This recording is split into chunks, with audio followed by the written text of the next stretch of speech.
Et justement, pour parler de la possible politique africaine de Donald Trump, nous sommes en direct avec Paul Simon Andy. Bonsoir.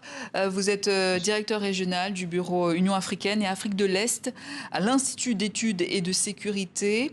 Alors, on a quand même affaire à un président américain qui n'a jamais mis les pieds sur le continent africain.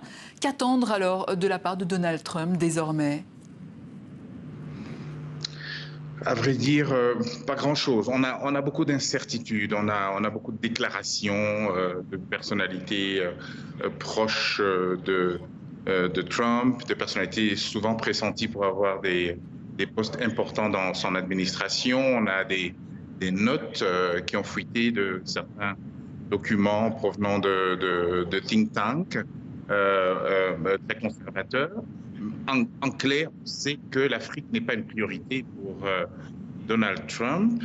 Mais on dit ça, il faut savoir aussi que la Maison-Blanche n'est pas la seule à définir la politique africaine. Il y a des continuités qui ne dépendent pas d'elle.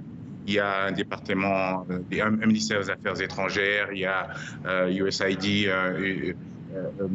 qui peuvent continuer des initiatives, même si la Maison-Blanche n'est pas particulièrement enthousiaste. C'est pas principalement ce qu'on a vu dans le premier mandat du président Trump. Alors justement, lors de son dernier passage à la Maison-Blanche, il avait qualifié Haïti et les nations africaines de pays de merde. Alors malgré ces propos désobligeants à l'égard de l'Afrique, il semble plaire à certains dirigeants. C'est son côté non interventionniste peut-être ? Son côté non interventionniste, son côté souverainiste. Le souverainisme a une certaine valeur aujourd'hui en Afrique. Et puis son côté, comme on dit en anglais, big man, son côté homme fort, à la limite de la posture dictatoriale. Le président Trump aime bien ce genre de profil. Il avait d'ailleurs dit que le président égyptien Sisi était son dictateur préféré. Je cite, oui, il y a une certaine admiration pour Donald Trump, mais ce qui est plus important, je crois, et qu'on verra, c'est que pour Donald Trump et pour les États-Unis en général, on l'a vu sous le président Biden, la véritable obsession, c'est la Chine.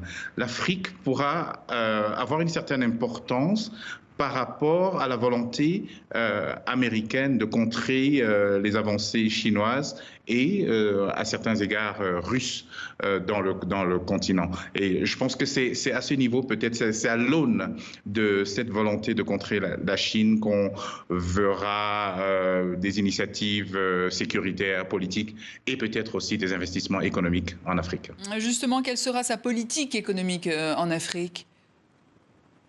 Alors, le président Trump n'est pas adepte du multilatéralisme en général. Il préfère les relations bilatérales. Il préfère, on a beaucoup parlé de transactions, surtout au niveau bilatéral. Donc, une initiative qui a profité à plusieurs pays africains il y a quelque temps, c'est une loi qui permet l'entrée sans droit de douane de certains produits africains. Il y a beaucoup de pays africains qui en ont profité et l'AGOA doit être renouvelée en 2025. Le président Trump n'a jamais marqué un enthousiasme particulier pour l'AGOA. Il est très possible que l'AGOA soit ou reformulée ou carrément abandonnée. Et donc, il y a le président Biden s'est rendu dans sa seule visite en Afrique lors de son mandat en Angola, où il a inauguré le fameux corridor de Lobito, qui est aussi une initiative typique américaine pour contrer des velléités chinoises dans la même région pour extraire et exporter des matières premières précieuses, des terres rares et stratégiques pour l'économie américaine. Et qu'en est-il du budget alloué à la lutte contre le djihadisme ? Alors, très bonne question, parce que dans son premier mandat, le président Trump a beaucoup travaillé particulièrement avec la France, particulièrement au Sahel. On a vu beaucoup d'initiatives avec la France, beaucoup d'initiatives américaines. On a vu aussi une certaine importance du commandement militaire américain, AFRICOM. Bon, mais là, le Sahel a changé. La France est en train de perdre pied dans certains pays. Les États-Unis aussi ont dû fermer un peu de manière imprévue leur base au Niger, dont il y a certainement un champ qui est en train d'être recomposé. On ne sait pas encore quelles seront les priorités, mais je m'attends principalement au fait que AFRICOM soit au moins maintenu et peut-être même renforcé, et que de nouvelles coopérations soient envisagées avec certains pays, notamment des pays qui sont véritablement au front, y compris même des pays où il y a eu récemment des prises de pouvoir militaire.